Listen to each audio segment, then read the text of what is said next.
What else is going to be stressful is the Pittsburgh Steelers figuring out their salary cap situation. They currently have just over $52 million to spend. That's according to Over the Cap. They have many ways to add to that situation. We've talked Larry Ogunjobi, who would add about $7 million. We've talked Cole Holcomb, who would add just under 8. We've talked Isaac Seumalo, who would have, I think it's 10, something like that. Some big number, but nothing big enough, crazy enough to actually make a difference. We've decided on that one, that one might not make sense right now. Plus, he's going to a Pro Bowl.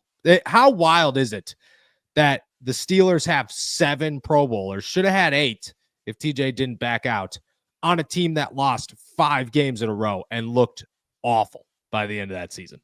I mean, we talked about this off air. How many different people did they have to go to before they landed on, say, a Russell Wilson? How many people did they have to go through before they landed on Isaac Seumalo, who does have a track record, but did not have the best of seasons? At this point, and I think it was JJ Watt who said, can we just start calling it the Participation Bowl? Because Pro Bowl doesn't quite seem to fit based on what it was when we were younger versus what it's turned into now.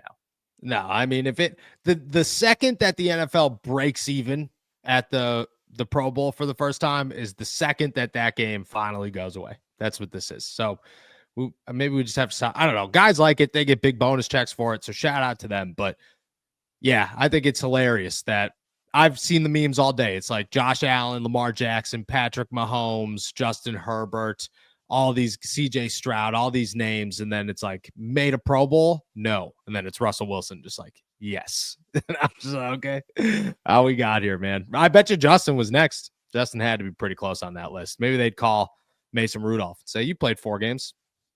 You want to go to the Pro Bowl? That'd be awesome. That would be awesome. Shout out to the Pittsburgh Steelers who are at the Pro Bowl. Let's talk some linebackers, some salary cap situation. The $52 million that the Pittsburgh Steelers currently have, they're going to need to increase it. They are. You can't go into the offseason with as many needs, especially a quarterback that you have if you're the Pittsburgh Steelers looking to add to your defensive line, add a corner. You're probably going to add at least one wide receiver that's going to cost probably $30 million a year, plus another wide receiver that's going to cost $20 million a year. That's maybe 15, depending on who you get. That is pretty much your entire budget right there. Now they have ways.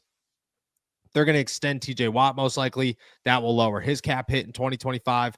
They can move around Alex Highsmith's deal again. They can move around Minkah Fitzpatrick's deal one more time just to make it a quick signing bonus here. Here's the $24 million or whatever you're supposed to get paid. You get it today instead of spaced out throughout a season. Oh boy. They could probably work out a deal with either one of these quarterbacks where year 2 is much heavier than year 1, and that saves them a little bit of money. And then you have the Larry O's, then you have the Cole Holcombs, then you have everybody else. Well, the biggest name that they could probably cut is Preston Smith, who carries a $13 million cap hit against them this year that is washed if he does not sign with the Pittsburgh Steelers, or if the Pittsburgh Steelers move on from him, I believe before June 1st. According to Tony Pauline, happened. Quote, on Tuesday, I was told by people close to the situation that Preston Smith will be a cap casualty and is expected to be cut by the Pittsburgh Steelers. Smith, a 9-year veteran, signed a 4-year, $52 million deal with his former club, the Green Bay Packers, in 2022. The Packers traded Smith to the Steelers in November last year for a 7th-round pick. His cap number, the final 2 years of his deal, is projected to be around $27.5 million. Based on my conversations, I'd say there's a 99% chance Smith gets cut by the Pittsburgh Steelers. For starters, easy to see this coming. No surprise here. This is not a name that I thought was sticking around. He didn't do enough in year 1. He was a 7th round. We'll trade you because we could get rid of you after this year. Maybe you help us win a Super Bowl trade. That's what the move was. Now you clear up $13 million. And I've had this piece of hair sitting right here on my nose the whole time, just tickling me the whole time. You save $13 million. You're going to go young at defensive tackle. You're probably going to draft another outside linebacker or something of that nature late in the draft to make up for that final spot. If not, bring back Jeremiah Moon. He did totally fine as your number 4, sometimes filling in as a number 3. I just feel like the options are there, and it is not Preston Smith. $13 million, that's what you'd save. That brings you to 65. That's a huge jump. Huge jump. You get rid of Larry O. You potentially move on from Cole Holcomb, which I think is up in the air, probably leaning towards staying, but up in the air. That's another $7 million, just under 8. So you're at $72.5 million, somewhere right there, 73 million bucks. You could do a lot with that number. You could figure out a lot of things, especially if you only have one massive contract coming. I could see it happening. Is there any way you disagree? No, I mean, everybody knew this was coming since the day they traded for him. You're not going to keep a 4th string outside linebacker for $14 million. And you look at what the Steelers have and why the Steelers brought him in, because a lot of people, that'll be their next question is, well, if they were going to cut him, why would you trade a 7th round pick for him anyway? Look at the season the Steelers were having. Alex Highsmith was in and out of the lineup.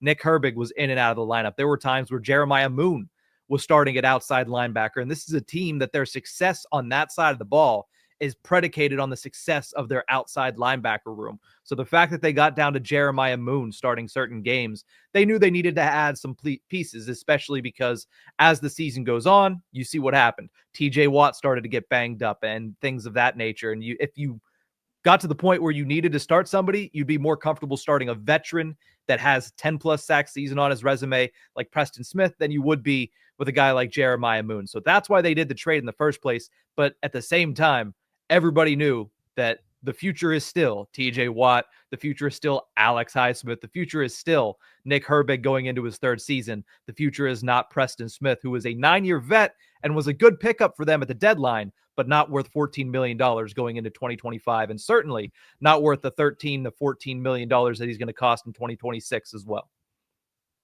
No, look at I 100% agree. That's where you're here.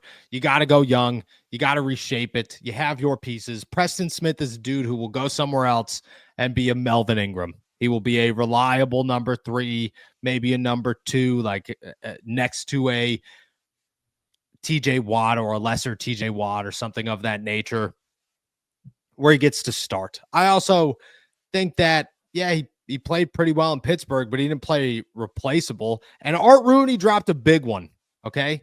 During his press conference, he said it clear as day, we have to shore up the run defense, which means shore up the front 7.